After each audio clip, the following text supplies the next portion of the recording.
Salindri. Kediri punya bos. Sing duwe. Ayo.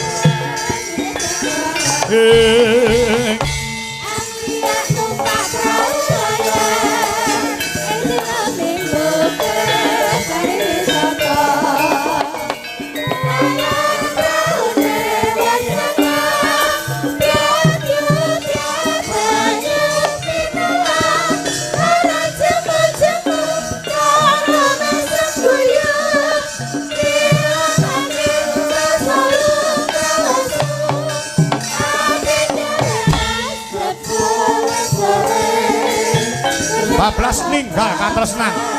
Nduk niken Salindri daturi jumeneng musike katut.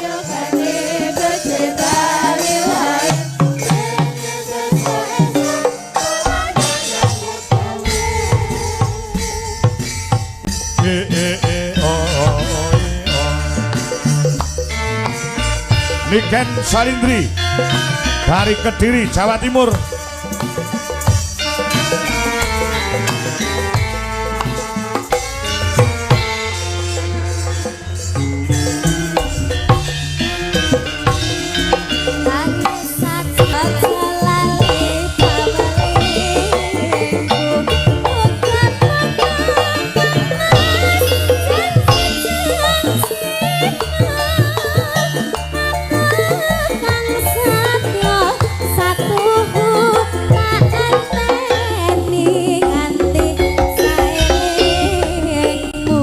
Kontrolku kebanteran suarane kendang Mas Agus.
luar biasa. Heeh, pancen ya kaya ngono no. Ya, heeh. Ndoniken Salindri, heeh. Ya. Iki uga ana bintang tamu meneh ditampilke sik ya yung sadurunge Mas Jok Klitik Jok Kluthuk, heeh. Saka Jakarta sing diganjar karo Gusti Allah nembe ngayahi ya gesang ana ing alam padang ndalah diparingi ana kekurangane ning pasti ada kelebihannya. Oh ngono ya. Iki awit saka dawuhe panjenengane Mbak Santi ya. Nalika genduk Sevia kuwi pentas karo aku ana ing Jakarta nalika ana ing Kementerian Pendidikan dan Kebudayaan saha ana ing ngendi kae aku lali ning Jakarta 2 kali panjenengane mirsani ana ing YouTube. Oh, wekasane duweni rasa tresna kelawan genduk Sevia saka Jakarta bengi iki ditekake mrene no. Oh, ngono ya ya heeh. Ya. Sadurunge Mas Jok Klitik Jok Kluthuk kon nembang sik ya heeh. Nduk Sevia insyaallah mengko tanggal 8 ya nyusul awake dhewe meneh. Sapa? Sevia. Kapinujon tanggal 8 awake dhewe pentas ana ing lapangan parkir DPP PKS Jalan Simatupang sing mapan ana ing Jakarta Selatan. Oh, ngono tanggal 8 Agustus. Iya. Mengko tanggal 22 iki dipantau saka dalem dening panjenengane Bapak Kepala Desa Pak Lurah ana ing Kedung Jeruk supaya diumumke yen to tanggal 22 Agustus malam 23 kuwi wayangan ana ing Kedung Jeruk. Oh, ngono ya, Yung. Iya. Ngestoke dawuh. Yo, Nduk Sevia. Jumeneng mboten napa-napa, Nduk. Mboten napa-napa nggih. Nah, nggih. Ya, kuat, Nduk, ngadeg kiat nggih. Kuat. Oh, kiat nggih. Sugeng dalu, Nduk Cahayu. Nggih, sugeng dalu, Pak Dalan. Sampean rene wis ping pira? Niki pertama kali, Pak Dalan. Pertama kali. Nggih. Heeh. Sing merintah sampean rene sapa, Jaja? Bunda Santi. Bunda Santi. Nggih. Wis ketemu kelawan panjenengane. Wis pinanggih wis ketemu. Sampun. Wis ngobrol. Sampun. Nek menurut jenengan Mbak Santi niku piyayine pripun? Saya baik sekali. Heeh. Baik ramah. baik Ramah sekali. nggih, heeh. Ditungakne panjenengane Mbak Santi. Nggih, semoga tansah pinaringan sehat. Amin. Panjang yuswa, Amin. lancar rezekine. Amin. Diparingi rezeki ingkang kathah lan berkah. Amin. Amin. Amin pintere Cahayu. Sok nek rezekine kuatah iso kabul panjenengane Mbak Santi sing di arep ngedeke pabrik anyar. Sok Pak Kangko sak rombongan arep diboyong ning Jakarta. Sampeyan ya kudu melu ya sok ben ya. Nggih. Heeh. Mula didongakne panjenengane panjang umur, sehat walafiat, rezekine kathah lan melimpah. Amin. Heeh. Sampeyan kelas piro sekolah, Nduk? Kalau kelas kali SMP, Pak. Kelas kali SMP? Nggih. Ngoten. Sekolahnya teng pundi? Dan sekolah khusus negeri 01 Tangerang Selatan. Tangerang Selatan. Nggih. Loh, ing ngatasé sampean anak Jakarta. Nggih, leres. Kok iso basa Jawa? Anu Jawa. Coba, Pak. Basa Jawa. Kok iso basa Jawa sih? Iki nuhake tandha pitakon lho. Sampean lahir ning Jakarta? Nggih. Ning Tangerang? Nggih. Lahirmu ning kono? Nggih, Kok leres. beda karo aku ya? Lah pripun? Aku lahirnya saka ibuku. Maksudnya mentu procat ning Tangerang dari kecil di sana. Nggih, dari kecil. Sik, kok iso basa Jawa tata krama karo wong tuwek basa. Ngono ki le ngajari sapa? Orang tua. Oh, bapak kali ibu. Nggih. Bapak ibu napa Jawa asline? Keturunan saking Jogja kali Wonogiri. Wow, lah anake wong Yojo no. Nggih. Oh, Yojo karo Wonogiri. Nggih, leres. Duwe putra panjenengan. Nggih. Dulurmu pira? Kali kula gadah Mas. Oh, duwe Mas. Nggih. Kados jenengan mboten nuwun sewu. Mboten. Mboten sehat Nggih, nggih. alhamdulillah. Komplit nggih. Komplit. Jenengan mboten anu nggih. Lek takon ki angel panjenengan. Nggih, boten napa-napa. Mboten napa-napa nggih. Mboten napa-napa. menyinggung nggih. Boten napa. Jenengan mboten rumangsa pripun nggih gelo terus anu kok namung setunggal ngoten niku napa mboten? Boten, Pak. Mboten diterima dengan lapang dada nggih. Nggih, karena saya percaya produk Gusti Allah niku boten enten sing gagal kok, Pak. Oh, tepuk tangan Mbak Nduk Sevia. Kowe omong ngono aku tuh nangis. Cangkemmu lho. Ngece lek mu nangis. Aku ki tenanan kok aku tuh nangis malah wah. Sejeli rokok mbakune ning jaba ngono. Iya, ya. Pasti itu ada kelebihan, pasti ada kekurangan. Nggih, leres, Pak. Tidak ada rasa menyesal nggih. Boten Nggih, siap. Hebat. Kamu harus tetap semangat. Mbak Santi mensupport kamu luar biasa. Nggih, matur sembah nuwun Bunda pangestunipun. Nggih. Sampeyan arep nembang apa bawa sik sithik Apa ndang bawa? Pedang kuning. Pedang kuning. Nggih. Permanukan? Nggih. Nah, nggih. Saged nggih. Saged. Nggih. Mboten kesel jenengan ngadeg ngoten niku. Boten, Pak. Nek kesel lenggah ra apa-apa lho, Nduk. Boten napa-napa. Mboten napa-napa. Oh, pun biasa nggih. Nggih. Lho tata anakku ta kaya ngono lho, Dik Sivia. Nah, iki Mbak Yumu anake Pak Kangkong, Mbak Tata. Wis tau ketemu to? Sampun. Ning Jakarta kan ta? Nggih, sampun. Iya. Jajal, tak pengen krungu suaramu, Nduk. Nadyan wujud emong paksi Luar biasa. Sampeyan anu nduk Sepia, kok beda karo nalika pas ning Jakarta ya? Sampeyan lek macak lek dandan tik bengi iki tik ayu tenan. Sing dandani sing macaki sapa? Kula sing nyangguli Mbak Niken Salindri. Mbak Niken sing nyangguli? Nggih. Weh. Ngono Ken? Weh, luar biasa. Tresno karo Sepia apa ya? Ah, luar biasa. Layak tek ayu men. Kok beda karo dhisik? Jebule sing nyangguli Mbak Niken, ngono Ken? Nggih, Pak. Oh, nyapa kok mau sangguli?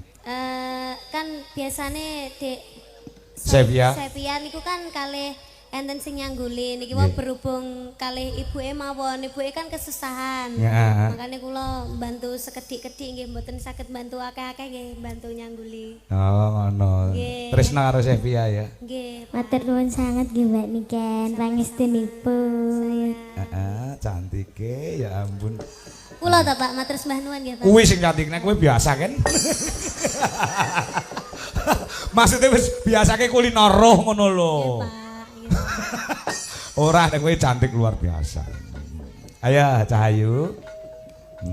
Agawe taline brantong.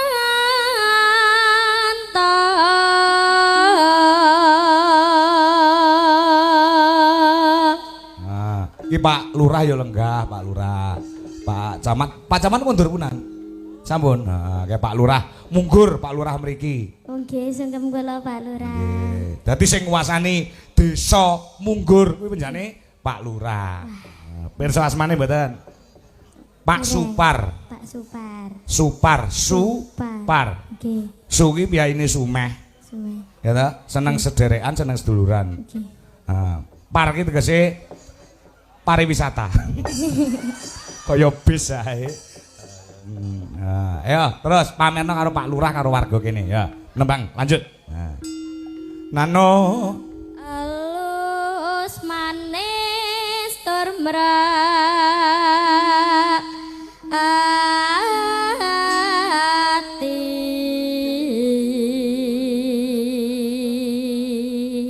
Saman kok pas ndangdut nu ya iso joget, Nduk. Saged sekedhik-sekedhik. Sekedhik-sekedhik. Nggih. Ger. Kaya ngene kok Pak Lurah ra nyangoni priya mesakne to Pak Lurah. Nggih napa nggih? Kene gen cucul dhuwit ora ndelok tok. Wong desa Kedung Jeruk wani nanggap kok Munggur ora nanggap. Lah ya. Ya. Sawengkan kula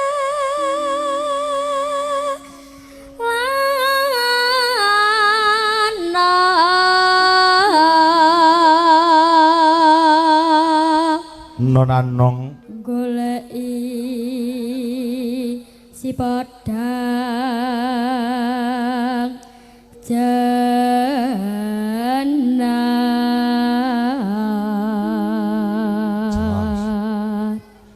seniman Nduk? Boten, Pak. Bapakmu ora yoga? Boten. Senes dalang? Senes. Ibumu mesti sinden? Boten. Lho kok sampean iso nyinden? Lagi kula remen kesenian, Kesenian. kula pengen nguri-nguri kabudayaan Jawi, Pak. Wah, luar biasa, Nggih. Cahayu. Kene ketake sangune kok ngene Pak Lurah teko kene dolan ngene. Nah, kala. Nggih. Saking pundi, Pak? Mbak Binja? Pak Lurah. Lah nggih. Oke, matur nuwun sanget. Nggih, sembah nuwun. Nggih. Pak Lurah, Pak Supar sing maringi. Oh, siap. Terima kasih, Pak. Nggih. Mugi berkah Siap. nggih, Pak, berkah barokah. Amin, Mugi amin. rezekine tansah pinaringan lancar. Amin. Amin. Somben gelungamu rada cilik, Nduk. Lamun kegedean kudu ngeblak ngene lho sampean. Aku wedi lek ngeblak ngene wae lah. Nah, sing cilik kaya susu manuk kae lho. Nah, ngono lah, pada kabotan. Ning mboten kabotan nggih. Biasa nggih. Boten. Mboten. Saya sing nyangguli Mbak Niken Salindri. Nggih, Iya, luar biasa ya. luar biasa. Gandeng sing apa jenenge sing nyangguli sampean ki Mbak Niken Salindri. Nggih. Mbak Niken Salindri kan artis mendunia. Nggih, leres. Nganti 7 dina aja dicopot. Ya. Terus dinggo terus pokoknya Niken Salindri. Oleh petuk karo wong ra mau copot to, Duk. Eman-eman iki sing dadi Mbak Niken Salindri ngono ya. Heeh. Iya. Ibu Iba bunga ing atiku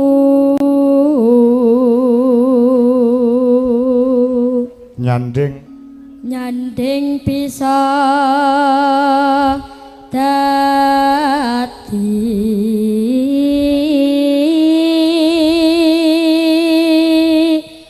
tombo.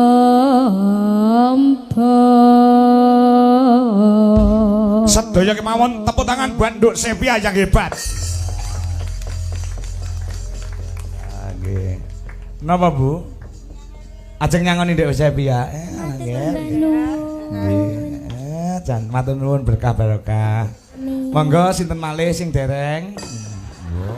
Terus ditawake. Esuk somben tanggal 8 sida nderek Pak Kangko. Nggih, siap. Wonten ing DPP PKS parkir nggih, Jakarta nggih. Nggih. Adoh mboten king Tangerang ning Jakarta Selatan tebih mboten. Lumayan katanya. Lumayan nggih. Lumayan. Mboten sing penting semangat untuk nguri-nguri lan nglestareke budaya juga mengembangkan bakat yang kamu miliki.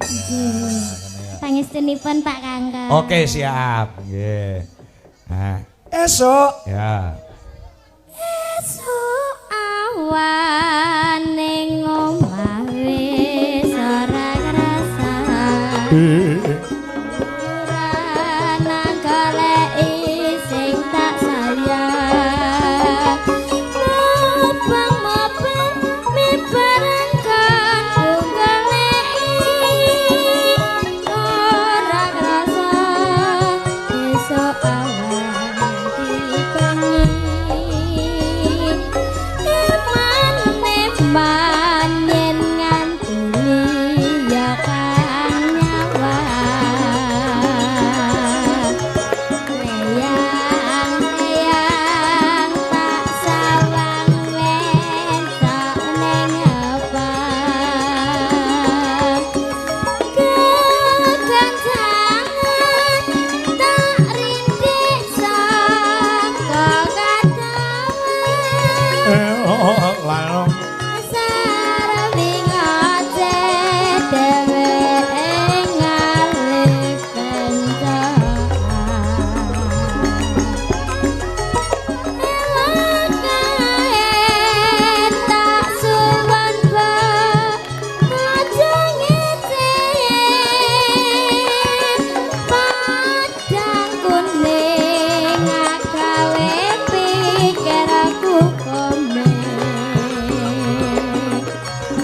dangdut joget tipis-tipis Nduk Sevia. Sayang tatra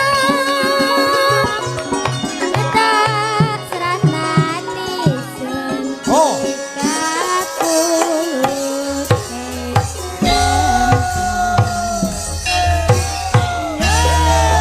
luar biasa. So joget ayo. Hebat.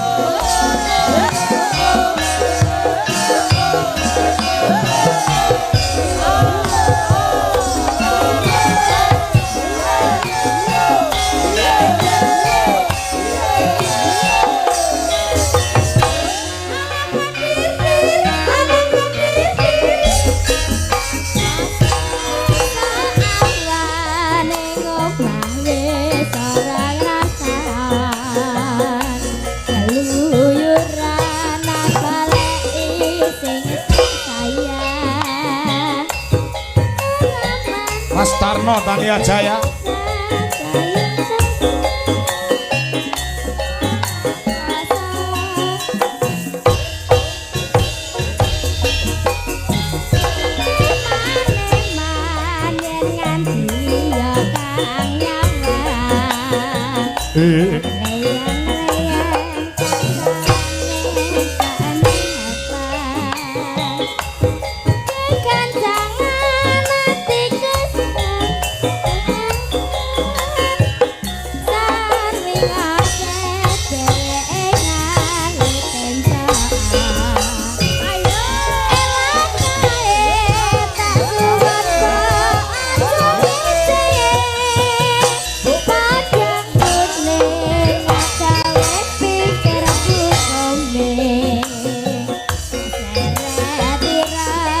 Sawang katon manise Malam. bunga yang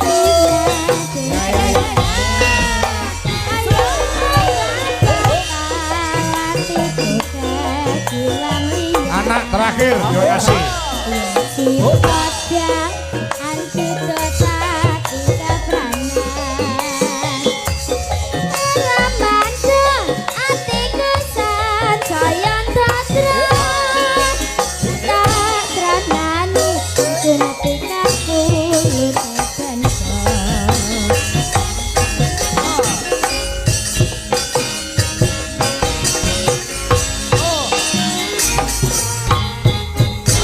Terima kasih Nduk Sevia.